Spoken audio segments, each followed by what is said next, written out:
حضور پاک صلی اللہ علیہ وسلم جیسی ہی تشریف لائے، سبوں نے حضور اکرم صلی اللہ علیہ وسلم کا استقبال کیا۔ اللہ کے حبیب صلی اللہ تعالیٰ علیہ وسلم پیدا ہونے کے اعتبار سے سب سے آخری زمانے میں آئے ہیں، لیکن جب مسجد اقصیٰ میں گزر رہے تھے تو سب سے آگے مصلی پر آپ تشریف فرما تھے۔ سب سے پہلے آپ مصلی پر تشریف لے گئے، آپ نے انبیاء کرام علیہ السلام کی امامت فرمائی۔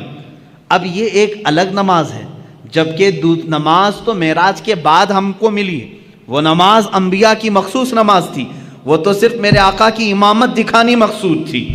اس نماز کو نہ میں جمعہ سے تشبیہ دے سکتا ہوں، نہ عید سے تشبیہ دے سکتا ہوں، اس لیے کہ نہ دنیا میں ایسی کوئی نماز ہوئی ہے نہ ہوگی جس کا امام سید الانبیاء اور مقتدی سارے رسول، سارے انبیاء۔ ایسی نماز کہاں؟ وہ خود اپنی اپنی شریعتوں کے مالک، اپنی اپنی امتوں کے آقا، لیکن آج میرے نبی کی اقتداء میں مقتدی بنے ہوئے تھے۔ لیکن اس نماز کا ایک الگ حال ہے، حضور نے امامت فرمائی، امام ہی خطبہ دیتا ہے یا نہیں؟ جمعہ میں جو نماز پڑھایا وہی خطبہ دے رہا ہے، عید میں جو نماز پڑھایا وہی خطبہ دے رہا ہے، لیکن اس نماز کا حال ایسا نہیں تھا۔ حضور نے امامت تو فرمائی، خطبہ سب سے پہلے آدم علیہ السلام نے دیا، پھر ابراہیم علیہ السلام نے دیا، پھر اسماعیل علیہ السلام نے دیا، پھر موسیٰ علیہ السلام نے دیا، پھر عیسیٰ علیہ السلام نے دیا۔ کئی انبیاء کرام علیہ السلام خطبہ دے رہے تھے۔ یہ کیا خطبہ تھا؟ ہر نبی آتے تھے محمد عربی صلی اللہ علیہ وسلم کی تعریف بیان کرتے تھے۔ میرے عزیزوں، پھر کہتے ہو مولود کی محفل شرک و بدعت ہے، ان انبیاء کرام کو کیا فتویٰ دو گے جو نبی بازو بیٹھے ہیں اور ان کی تعریف میں وہ مدح سرائی کر رہے ہوں؟ حضور پاک صلی اللہ تعالیٰ علیہ وسلم کی تعریف بیان کرنا، یہی تو مولود کی محفل ہے، یہی تو میلاد کی محفل ہے۔ میلاد کی محفل میں مجھے بتاؤ کیا گانے بجانے ہوتے ہیں؟ کیا ڈھول باجے ہوتے ہیں؟ یہاں سیرت مصطفیٰ بیان کی جا رہی ہے، یہی تو ہم بیان کر رہے ہیں۔ اللہ کے نبی سب سے اعلیٰ ہیں، سب سے افضل ہیں، سب سے اشرف ہیں، سب سے اکرم ہیں۔ حضور کی تعریف بیان کرنا یہ تو معراج کے سفر میں انبیاء کی بھی سنت ہے۔ مسجد اقصیٰ میں سارے نبیوں نے خطبہ دیا، وہ کتنا وقت لگا ہوگا اللہ ہی بہتر جانے، اللہ ہی بہتر جانے۔ نبیوں کی طاقت و قوت اپنی جگہ پر، اس کو آپ گیس نہیں کر سکو گے۔ اللہ نے نبیوں کو کیا طاقت دی ہے، کون سی قوت ہے؟ یہاں لوگ حضور کی طاقت ناپنے کی کوشش کر رہے ہیں، دوسرے نبیوں کی طاقت ان کا اندازہ نہیں کر سکو گے۔ نماز ادھر پڑھائی، جلسہ ختم ہوا، حضور پاک صلی اللہ علیہ وسلم پھر سفر پر روانہ ہوئے۔ کہاں؟ اب آسمانوں کا سفر تھا، جبکہ فرمایا گیا ہے آسمانوں کا سفر براق پر، اور وہ بھی تیز رفتار براق۔ لیکن حدیث میں یہ ملتا ہے میرے آقا صلی اللہ تعالیٰ علیہ وسلم پہلے آسمان پر جب پہنچے، دروازہ کھٹکھٹایا گیا، آسمان کا دروازہ ہے، یہ اللہ بہتر جانے۔ فرشتوں نے دروازہ کھولا، اور جیسی پہلے آسمان پر آپ گئے، میرے آقا فرماتے میں نے آدم علیہ السلام سے ملاقات کی۔ کس سے؟ آدم علیہ السلام سے ملاقات کی۔ آدم علیہ السلام وہاں استقبال کے لیے تھے۔ ہر آسمان پر اللہ کے نبی صلی اللہ علیہ وسلم نے ایک ایک نبی سے ملاقات کی، حضرت یوسف علیہ السلام سے، حضرت عیسیٰ علیہ السلام سے، ساتویں آسمان پر حضرت ابراہیم علیہ السلام تھے۔ یہ ہر آسمان پر ایک ایک نبی سے ملاقات کی، اور ان نبیوں نے وہاں میرے آقا کا استقبال کیا۔ کہیں دہن کے گھوڑے دوڑاؤ تو ادھر کے ادھر ہو جاؤ گے، خیالات اور اپنے عقل کو دوڑاؤ گے تو ادھر کے ادھر ہو جاؤ گے۔ مولانا ابھی تو آپ کہہ رہے تھے رسول سارے نبیوں کی امامت کر رہے تھے، اور ابھی آپ کہہ رہے ہیں کہ وہ آسمانوں پر مل رہے تھے، بات تو ہے نا؟ ہاں، تو مجھے تو ظاہر واضح کرنا ہی پڑے گا۔ ہاں یقیناً مسجد اقصیٰ میں امامت میرے آقا کر رہے تھے، نبی اقتداء کر رہے تھے، اور آسمانوں میں بھی انبیاء پہنچے تھے۔ حضور پاک صلی اللہ تعالیٰ، اب یہاں کہیں ایسی تو بات نہیں کہ حضور کی رفتار دھیمی ہے اور دوسرے نبیوں کی رفتار اور تیز ہے، وہ پہلے پہنچے ہوئے حضور سے۔ یہ خیال آئے گا، کوئی یہ سوال کرے گا دوسرے رسول تو میرے نبی سے پہلے پہنچ گئے تھے آسمانوں پر، حضور تو بعد میں آئے۔ میرے عزیز، یہ سفر کو تمہیں سمجھنا ہوگا، یہ سفر عام سفر نہیں ہے، عام سفر نہیں ہے، یہ سفر ایسا ہی ہے جیسا کوئی دولہا اپنے گھر سے نکلتا ہے۔ دولہا جب اپنے گھر سے نکلتا ہے، کیونکہ ہم نے شروع سے دیکھا ہے اس سفر کو، دیکھتے ہیں آپ، جیسے ہی آپ